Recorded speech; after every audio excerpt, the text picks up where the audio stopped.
আপনার নাম কি? আমার নাম ঝিনুক। আচ্ছা ঝিনুক, আপনার কি কোনো এক্স ছিল? হ্যাঁ ছিল।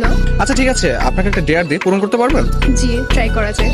আপনি আপনার এক্সকে কল করবেন, কল করে বলবেন যে আমি তোমাকে না বলে তোমার মানি ব্যাগ থেকে 100 টাকা নিয়েছিলাম, এই কারণে সরি, এখন আমাকে মাফ করে দাও।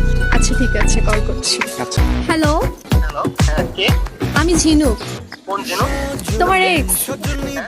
তোমার এক্স। ও আচ্ছা, হ্যাঁ কি বলো, কি সমস্যা? এতদিন পর? আসলে সরি। মানে তুমি কি sorry বলার মানে কি? আমার জীবনটা তুমি 10 লাখ করে একবার আবার সরি বলে তুমি আবার কাম ব্যাক করতে চাইবা, আর এটা আমি মেনে নেব? না, অ্যাকচুয়ালি ওটার জন্য না, তা কিসের জন্য? আসলে সরি।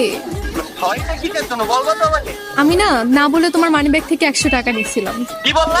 100 টাকা এখনই ফেরত দিবা তুমি? তুমি আমার মানি ব্যাগ থেকে 100 টাকা নিছো কি ধরে? তুমি তো কম খাও নাই, আজকে থেকে তো আমার একদম সবকিছু খেয়ে ফেলছো। আমার জীবনে তুমি খেয়ে ফেলছো, আমার 100 টাকা আমার তুমি আমার এই নাম্বারে এখনই তুমি আমার 100 টাকা পাঠিয়ে দাও। অ্যাকচুয়ালি এখন তো আমার কাছে নেই, আমার কাছে টাকা আছে তখন এখন আমি না দিয়ে থাকলে তুমি কোন জায়গা থেকে আনবা আমি জানি না, কিন্তু তুমি আমার এখনই 100 টাকা আমার এখনই পাঠাই দাও। এই ফোন রাখতো, তুই যে এত ছ্যাঁচড়া আমি তো সেটা জানতাম না। ফোন রাখ ফোন। আপনি আসেন কেন? আপনার তো গার্লফ্রেন্ড নাই, এত সুন্দর এক্সও নাই।